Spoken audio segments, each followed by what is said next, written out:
A hearty good afternoon and welcome to a session on common side effect of vaccination in children. We are pleased to have Dr. Ramani Ranjan among us today to educate us on the topic. Vaccinations are an important part of maintaining good health in children. So let's understand more about them through Dr. Ranjan. Doctor, you have the stage. Right. Thank you. Thank you for your kind introduction. So today's session, we are going to discuss about the side effects of vaccination, or more commonly medically known as adverse effects associated with vaccination.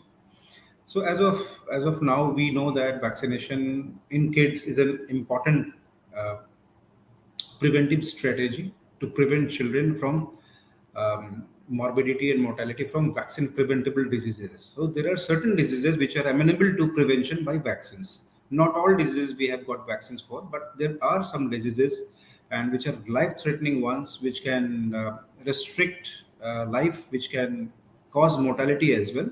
And fortunately, we have vaccines against those life-threatening diseases. So every vaccine has got some kind of side effects, or you can say associated effects. Most of them are very common and very mild symptoms. Rarely it can have some severe or serious reactions as well. So I'll just try to take you through some of the common side effects or anticipated expected effects of vaccination, which we commonly see in children's. Right. So, as we classify these adverse reactions, they are mostly classified as minor. Minor means something like pain, fever, local swelling, fatigue, increased sleep, lethargy. These are very common ones which are associated with vaccines. And then there could be some serious adverse reactions, such as associated with Dpt vaccines, for example, seizures, progressive or excessive cry, very rarely leading to what we call HAGs or hypotonic hyporesponsive episodes. And even rarer are those which can have severe reactions like anaphylaxis, which can also lead to hospitalization and amenable to treatment.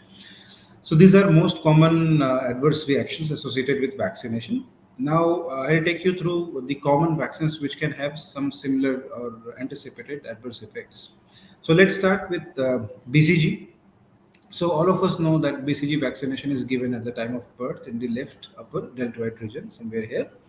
So normally at the time of vaccination, we are not able to see anything, but there will be some papule or some small swelling is there, which starts at around 2 to 3 weeks, and by age 6 to 8 weeks, it becomes little big, and then it will ulcerate, and then automatically it will heal, leaving a scar behind. So this is the normal course of BCG vaccination. So many times parents, they come to us at the time of vaccination and they ask that there is a swelling which is there in the left arm. So most of the times it is a benign swelling and we do not have to do anything specific about it, as with time it would go away. Sometimes it may discharge a bit, and we just have to clean it with a clean sheet of clothes or a cotton or a gauze paste, and it would just leave a small scar which is there, as known as BCG scar. Very rarely there could be some abscess as well, like some bigger swelling, which might need further treatment like incision and drainage, and something like treating it with surgical perspective, like small nick and then taking out the extra fluid or whatever has built there. This is called incision and drainage in medical terms. But as I said, most children are not going to need it. It's a very rare phenomenon with BCG vaccination, but we have seen that it can happen. So most of the time, BCG vaccination is very safe, and it is very important to get it done because it protects babies against something very devastating illness called tuberculosis. And then next in the series is Dpt vaccination. So Dpt vaccinations, you might have heard from your pediatrician that it comes as a painless variety or acellular variety, and a normal conventional one as a whole cell vaccine. So these whole cell vaccines, although they are very safe and they have been known since ages to prevent children from something called diphtheria, pertussis, and tetanus. So it's important that vaccines are being taken at time and we conform to the timings of vaccination.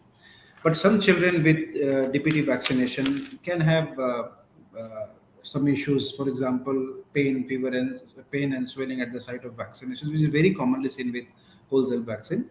And most of the times, we do not have to do much about it. Just simple paracetamol for pain or fever and local ice application, ice pack application would be sufficient in most cases.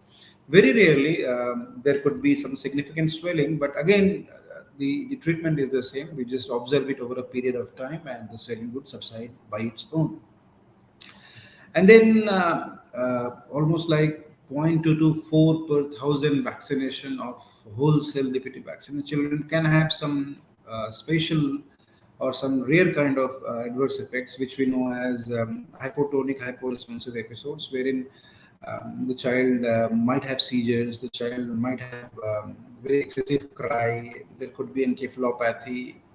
So something this is very, very rare. And if there is anything of that sort, of course, one needs to get in touch with a pediatrician to take it forward. It might need treatment and admission. But as I said, this is very, very rare.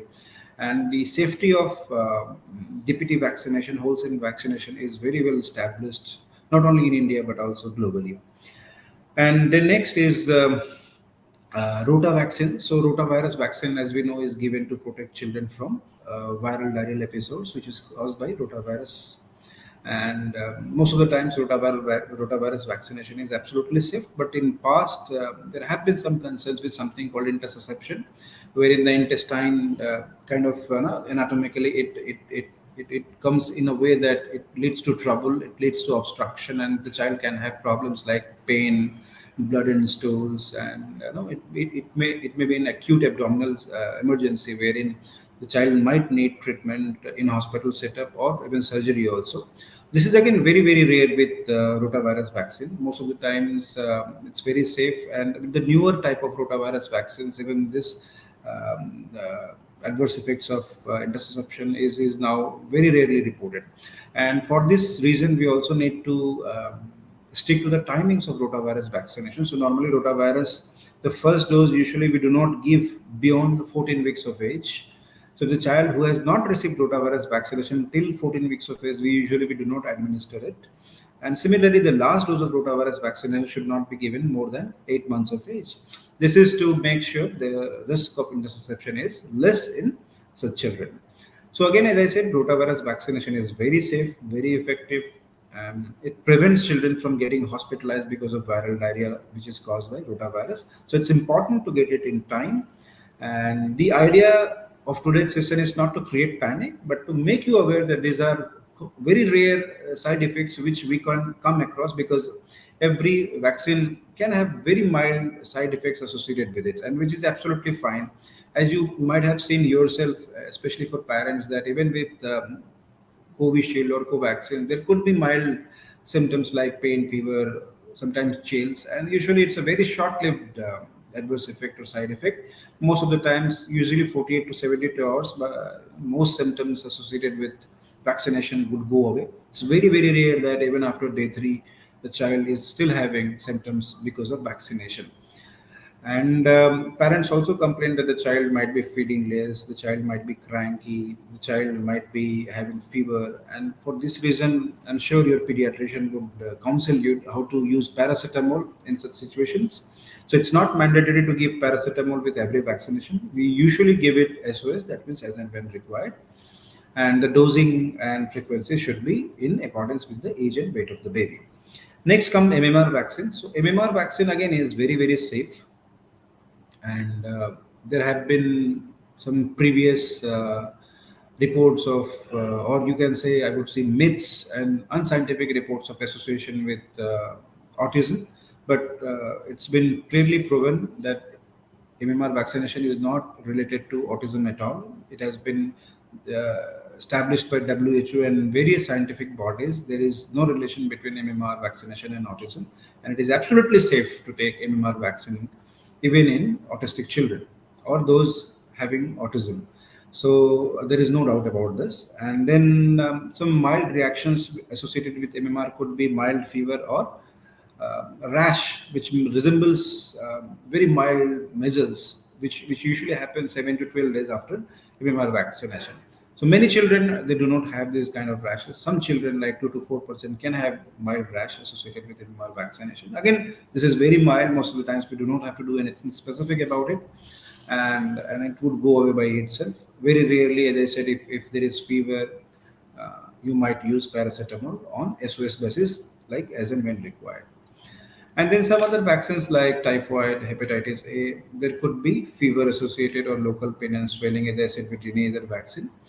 So it's again not very specific to any vaccination, and it's very individualistic to develop a particular adverse effect with a vaccine. Like one child or one person may not have any symptoms after vaccination, but some other kid or some other person can have reaction to that vaccine. So it's very individualistic.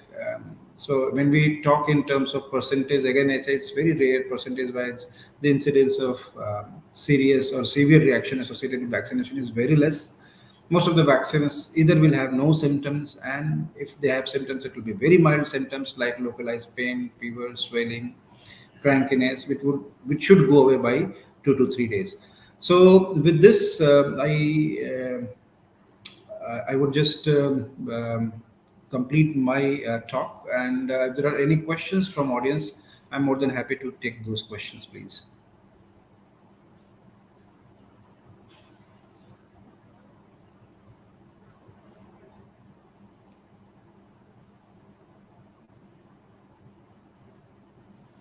Right. So my recommendation would be that please do not be guided by various myths which are floating around. Vaccination is an age-old practice. It's been there since ages. It's a scientific process. Every vaccine undergoes a rigorous process before it's released for field work or in general public. So most vaccines are very safe, and the ones which are new vaccines, they keep on undergoing trials to make it more safe. Like with COVID vaccines, even with time we are getting finer vaccines with lesser side effects. So it's an age-old practice. It's a very safe practice. So we should definitely go ahead with timely vaccination to protect children from these vaccine preventable diseases, which can have a devastating effect if not taken in time. So thank you very much for your kind and patient hearing. And as I said, if there are any questions, more than welcome to answer this. I'll just wait for a few seconds. If there are no questions, I'll log off. Thank you. I can see a question that which one to choose, painless or painful vaccine. So it's a good question. It's a very common questions normally asked by parents. So if we go by recommendations, so Indian Academy of Pediatrics says that either of it can be taken. It can be painless or painful. So there are no specific recommendations from Indian Academy of Pediatrics. Both vaccines are absolutely fine and safe to take, and it's a personal choice, to be honest. In the first primary series 6, 10, 14, which vaccine you want to go ahead. I'm sure your pediatrician will discuss the pros and cons, the finances, the effects, the associated effects of vaccine. So these are certain things which we need to discuss before we finalize any vaccine. But as I said, both vaccines are absolutely safe, absolutely recommended and authorized to be used from 6 weeks of age and onwards.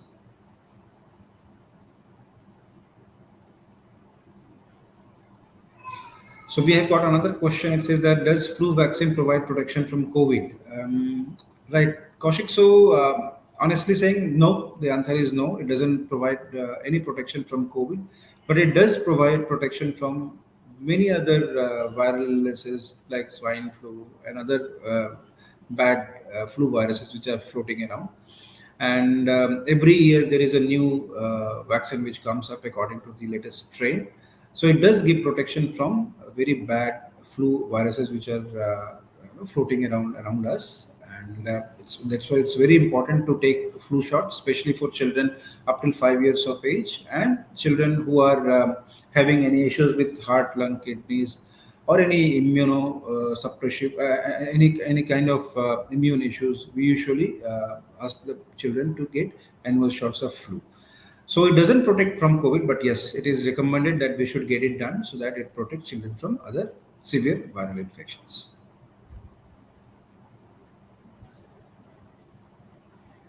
And then we have another questions from Anindita. Few vaccines have two variety, painless and infantile. Which was to choose?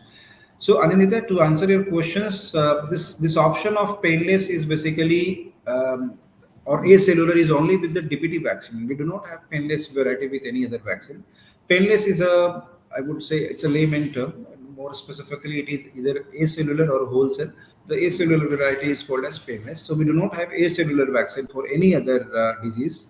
It's just with DPT 6, 10, 14, then 1.5 years, and then at 5 years that we have got this option of choosing between painless and normal envelope.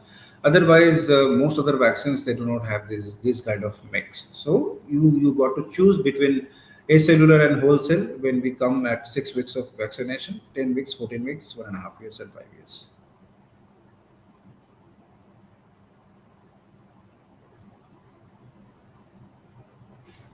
And then we've got another questions from Anindita. So what is the difference between both clinically and symptoms the child will get in both? So as I said, the chances of pain fever swelling is less with acellular because it was seen the whole cell vaccine in some children, very rare though, can have some serious adverse effects like HHE or hypotonic hyporesponsive episodes, excessive crying, especially children with progressive neurological disease. We want to avoid the whole cell vaccine, and in such cases the primary vaccination with acellular or painless vaccine is recommended. If a child had a bad reaction to whole cell vaccine, again we have got this option to convert it to painless vaccine or the acellular vaccine. So symptom wise, of course, there are less chances of pain, fever, swelling, and systemic side effects with acellular or painless variety as compared to the conventional or normal variety. Yes, this is the basic difference, I would say.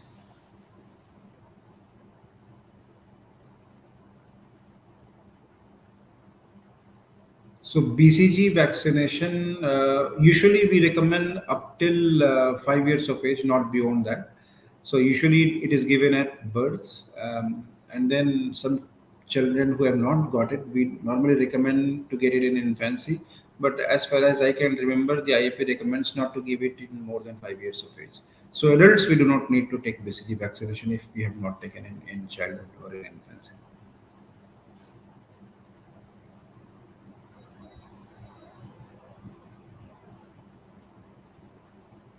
That it's nice to see so many people interacting. So, thank you for your presence and your kind and patient hearing. And we shall get back to you with more information in next sessions. Stay safe. Take care. Bye bye.